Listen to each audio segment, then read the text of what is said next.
Okay, so hopefully you guys can see me okay.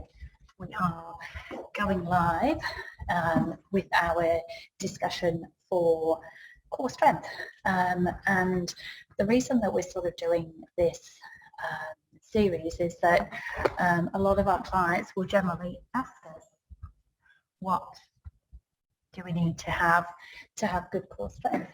What is core strength about?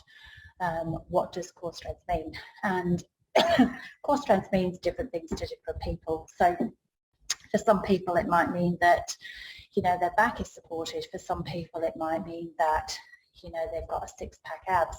For some people it might mean that, you know, they're able to do sit-ups or planks or crunches or CrossFit or do their running or their sport. And what we're after from our point of view with core strength is that you feel that your back is supported, you feel that your stomach's supported, you feel that you're strong in whatever it is that you want to achieve and whatever it is that you want to do.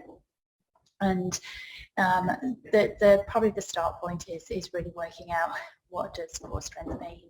And like I said, to different people it's going to mean different things. If you guys can hear some banging in the background, the front of our building is being shored up, or cement works are going on. Anyway, there's some building up front, so if you hear some banging and knocking, it's just that's going on at the moment. So core strength, what is it exactly? Probably in the last maybe 15, 18 years, there's been a big move forward, especially in the realms of people who have back pain, or the realms of people who have weak stomachs, so post baby, post having, you know, a big increase in weight and losing weight, post having abdominal surgery. We're all a little bit more aware about core strength and how core strength can affect us. So, you know, people will come in and say, look, I want to build up my core strength, I want my core strength to be better, I want you know, a strong core. And the key issue is really working out the difference between what we call core strength and what is, you know, a six-pack abs. And if you don't know the difference between that, that's where you will definitely sort of try and run into trouble or run into strife. And the aim for today is really to go through what we are talking about when we mean core strength. So you have your abdominal muscles. I'm just going to move this one a little bit so you guys can see there. Hopefully that might be a little bit better. You've got your abdominal muscles, and your most superficial abdominal muscles that we see are your six-pack abs. So these are what we call your rectus abdominis. So these attach from the base of the rib cage, and they attach all the way down to your pubic bone. So when you're moving, they're attaching from the rib cage down to your pubic bone. Obviously you've got your linea alba, which is that little bit of fascia that sits them together, and then we obviously see the definition of the six-pack abs. So you'll see each interdigitation of the muscle. So when you're looking at, you know, those toned, and they see the interdigitations, you'll normally notice that there's a split or sort of a line down the middle of your linea alba, and then obviously the interdigitations of the different six packs, or the different sections of the rectus abdominis. So what does this muscle do? This muscle curls us forward. So obviously it is in the two sections. So you've got your two sections of your abs here, and then when it contracts, it curls us forward. So as it contracts, it pulls us forward. The other job that it does is it actually controls us as we lean backwards. So that's the job of your rectus abdominis. Okay, if it contracts on one side, it can help us side flex as well. The next set of muscles that we see are the oblique muscles. So you have your external obliques, and they run at a diagonal, and then you have your internal obliques that run at the opposite diagonal. Okay, so they attach from, again, the base of your rib cage.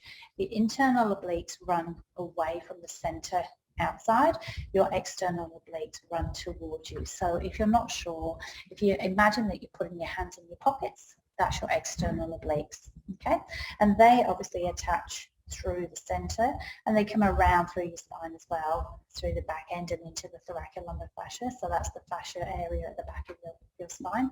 And what their job is to twist you. Okay, so if I'm here and I want to access this oblique muscle, if I contract this muscle and I pull it tighter, it rotates me this way. Okay, now as I'm using my external oblique this way, I'm using my internal oblique on the other side, so that's pulling me that way. Okay, as I access my external oblique on this way, it's going to access. So they work concurrently and they work with each other and against each other. So you have your internal and your external obliques here. These are the ones that tend to give you that waistline, but they're also the ones that help assist when we move. So if we're working them all at once and all together, they'll help us lean forward. If we want to use them as a side bend, we contract that way, and if we want to rotate, obviously they help us rotate. So when you're doing your crunches, you've got your rectus and you've got obliques that hold you and help support you, and then when you're doing your crunches with rotation, that targets more the obliques as well as your rectus. Okay, so that's the difference between those two muscles. Deep to that is what we call your transversus muscle, and that muscle runs as a band around the tummy. Okay, so again, it attaches from all the rib cage and attaches into your pelvis as well, but it runs transverse, so it runs sideways or parallel, horizontal to the floor. Okay, so rectus is this way, your obliques are on a diagonal, and your transversus is like a lumbar support. It runs around sideways on it. Okay, now the aim of this is your deepest layer of muscle, and it pulls everything in. Okay, so if you think about the transverse muscle as a posture muscle that supports and holds you, and if you think of your rectus and your oblique muscles as muscles that move and help you function. And that's a very simplistic way of looking at it, but that's the way that I generally approach your core. Okay, you can have a great muscle that looks fantastic, a great six-pack, it's strong, you can do all your crunches, but you might not be able to support yourself and have a good core and then move outside of that because you're very, very compressed. Okay, so if you think when you're active through your rectus abdominal muscle and you're pulling down, what it's doing is it's causing compression. Okay, your core muscles are ones that give you a little bit of stretch and lift, and they make you appear longer and taller. And if you're constantly compressing and pulling down, your muscles give that compression aspect to it. So that's the front section, and obviously most of those muscles, or your obliques and your transverse, will interdigitate with some of the fascia at your spine. Okay, above this level for your core is what we call your diaphragm. So your diaphragm is a muscle, sits underneath your lungs. As you breathe in,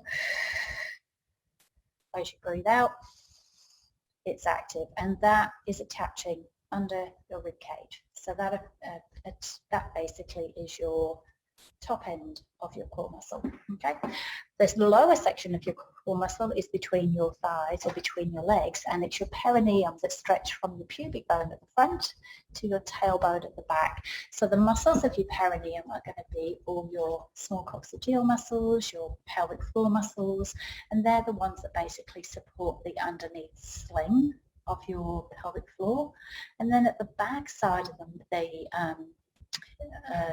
the core sort of structure is your thoracolumbar fascia, but deep to that is what we call your multifidus muscle.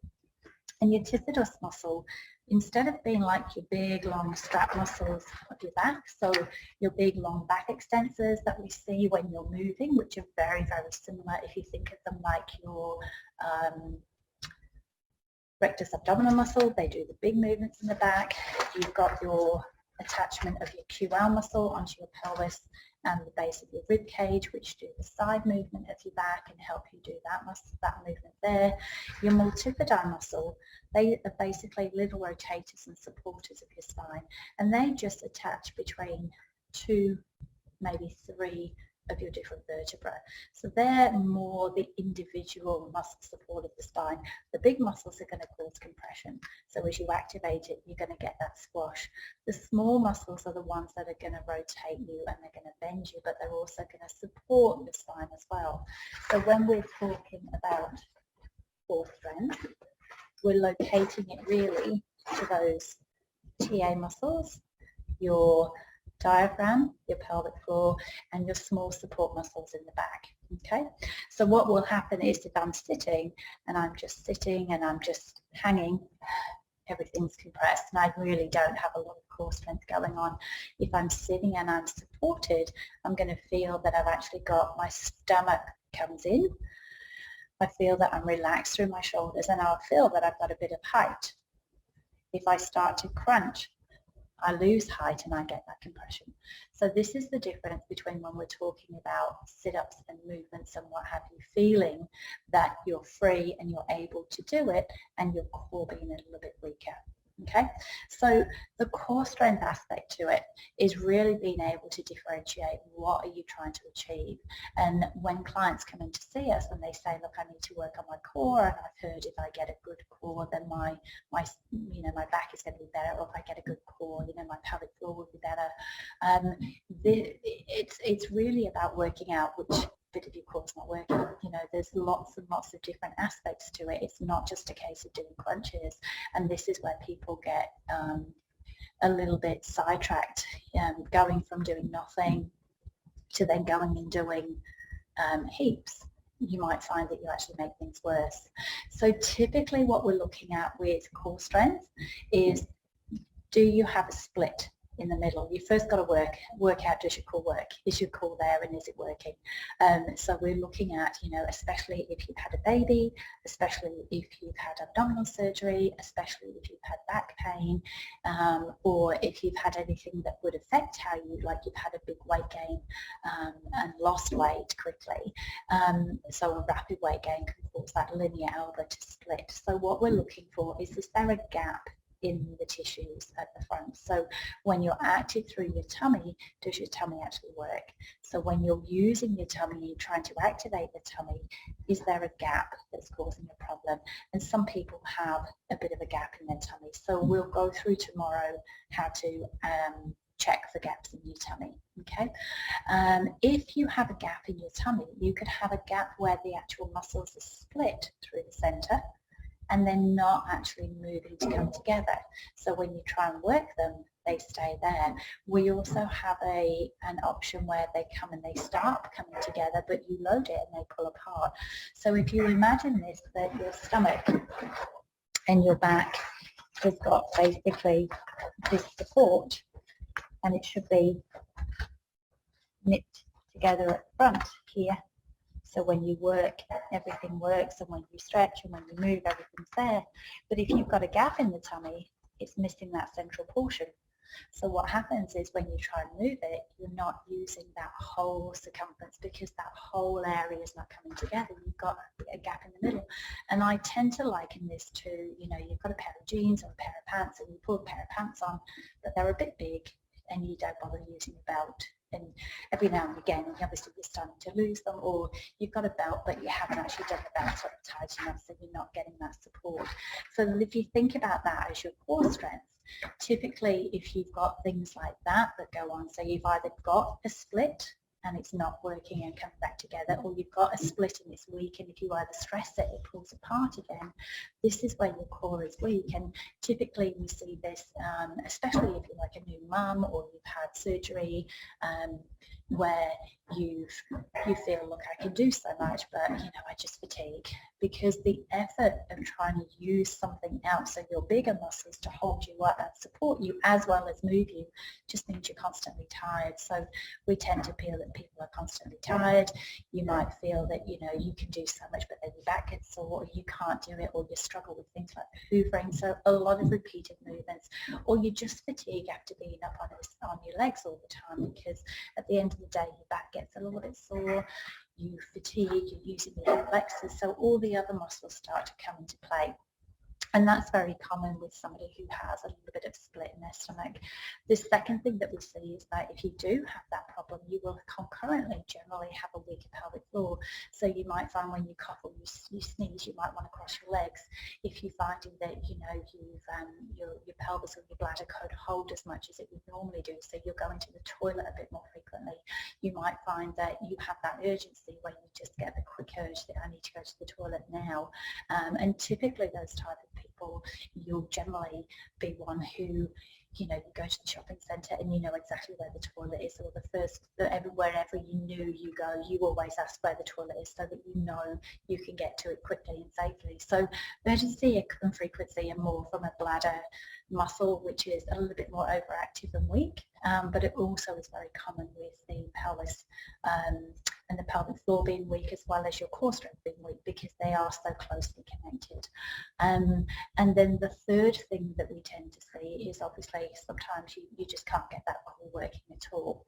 So what will happen is your core strength is just weak and your core is just inhibited, and that can be inhibited because it hasn't been used for so long that it's now not sure what to do and it doesn't know how to work, or it's been inhibited because it's been damaged in that, you know, you have had a C-sectional surgery or you've hurt your back, and we just need to get it active again and teach it what to do again. So a couple of things there to just be aware of if you are, you know, either having had that pen before, you have had a baby before, or you have had surgery before. Your core can be inhibited and it's not working, or it can be weak, or it can have a split in it where, you know, you are not able to actually physically get your core strength working. And then if any of those are the issue, when you are then trying to work something else on top of it, you might find what's going on is that your core strength is coming from something else. Okay, so let me just check this message here. Nope, we're all good. All right, so if we're lying down and we're having a look at your stomach, okay, you pop yourself onto your back and you've got your head supported on something. You want to just have a feel in your belly. Okay, you want to just have your hands rested on your belly. Now, if you are curled backwards this way, you're going to lose anyway because you're pushing through the heels. You've got your glutes gripped. You want to make sure that your glutes are nice and soft. You want to make sure from a stomach position that your pelvis is parallel, so your pubic bone in between your legs and your hip bones here want to be parallel to the floor. Okay, and then all we're going to do is if you lift your head up, what happens in your stomach, okay, and bring the head back down. Now, there's two things that will happen. It will either stay where it is, or it will down and your tummy will push up. So if I over-exaggerate that, my tummy's going to brace up and everything's going to lift, okay? What I want my stomach to do is stay flat, and I curl up over the top of it, and everything should be pulling down, okay? So if you put your hands on your tummy, the lower tummy, so it doesn't need to be up here, you can have one lower tummy and one here. Take a breath in, breathe out, lift the head, neck and shoulders up. What happens here? Does your tummy stay still and pull away from your fingers a little bit, or does it bulge up? Okay, now generally what will happen is people might be able to hold it flat here and lift the head up, but as soon as we start lifting all the way up here, you'll get the bulge out. Okay, and this is the problem if you're doing things like all these big sit-ups. So if you're doing all these sit-ups this way, you're going to end up getting the bulge out because you're not able to control it past here. So as soon as you get past here, you're then using all the big muscles in the hips and the legs to come all the way up. Same when you're coming back down again, unless you're controlling it and sucking the belly in and pulling it backwards, you're not going to get what we call core work. You're going to be getting really good hip flexor work, and this is the reason when people come up, they go, oh, but it hurts my back. And it's going to be because the muscles are then pulling from your hip flexors and they're pulling you forward. So as you curl up, we're not getting the curl coming forwards, we're getting the can't go any further and you start pulling from the back. So as you get into this position, we get the curl to start, the belly comes back, and then we go, I haven't got any more strength. So you might find here, it's very much a straight back that comes up, and that will hurt, and that will pull, and it's not giving you the muscles in the spine. Second way that people want to do their core is they want to use planks. So if you are in your plank position on the bed and you're coming into your plank here, you want to make sure that you can see my shoulders are engaged, my tail is long, and my arms are strong, okay? Most people might plank this way. So instead of being in your plank, you lift your tail. What's happening here is that you're using the big muscles in the back to pull, okay? So if you're in your plank position and you're coming up here, you want your tailbone to be aimed long, and you hold. The other thing that people do if they're not strong in their tummy is they curl from the upper back. So instead of having the body long, they curl and brace here. So what's happening in that position is we're curling and we're bracing from our upper body. Okay? So if we're long here, we want our breastbone working forward, tail underneath us, rather than tail here and chest here. And this is a couple of things that we see quite commonly with people who are then trying to work and get their core stronger. Same thing happens if we're doing things like your squats. So if I come around the back of the bed, hopefully you'll be able to see. If I'm doing some squats and I'm trying to get some squat activation going here, if I'm doing squats from here, and I've actually got my tummy working and my body working, everything will be in line. What we tend to see is that people have their knees, and you can see I'm not using this now, but it's going to hurt through my back. But if I'm here, and my tail is here, and I'm bracing through here, I then don't have tummy work either. So what I want to do is make sure that my ribs and my pelvis, as I come into that squat position, are actually supported. And now my tummy's working because it's pulling me back. The same thing happens with your lunges backwards. If I'm doing a lunge this way, then I'm all off kilt and I'm dropping my knee to the floor instead of actually keeping everything stable and lowering down. That looks a whole lot different if I go sideways and again. So if I'm here and I hold, I'm now able to get that control because I'm here rather than I'm bracing or I'm here. And then again, my stomach's not working. So over the next 2 or 3 days, what we'll go through is ways of you, day one, we're going to check if you have a diastasis. And then if you do have a diastasis, we'll also go through how to get your tummy working so you know it's flat. So again, if you want to have a lie down and have a quick go yourself, if you're lying on the bed, same as we were before, hands on your belly. We did it from the top, and we want the tummy to feel like it pulls away, okay? If you're lying on your tummy, or lying on your back rather, and you lift a leg up, what happens? What happens in your tummy? Does anything happen at all? And then if you lift your leg up and hold, you lift the second leg up, what happens? Does your back arch? Does your tummy bulge out? Are you able to keep the tummy flat? So here, my tummy's staying relatively flat. Or am I lifting and I'm bracing and I'm arching, my belly's bulging outwards, or my back is curling and I'm really getting a lot of movement going on. So ideally, what should happen when we work our core is that we're able to hold it nice and still. So our tummies work, it stabilizes and it holds in and then we can lift a leg, or we can lift the chest, or we can do our plank. We shouldn't be going, I'm going to suck my belly in as hard as I can, and I'm going to try and pull my belly button back to my spine. Because if we do that, we end up with a curl, and the curl just means we're compressed again. So we're not actually using our core strength. We want to have it where we feel that our spines are nice and long, that it's effortless, that we're floating, there's not a lot of overactivity. If you're doing things where you're going, oh my God, it's hard, and I'm bracing into it, then you're not activating what we call core. And that is where most people go and they struggle. So to get the core strength to work for you, we do need to have lower level, needs to be a light activation, needs to be where you can feel that the tummy is pulling away under your hands, needs to be where you can feel that there's a small amount of activation away under your hands.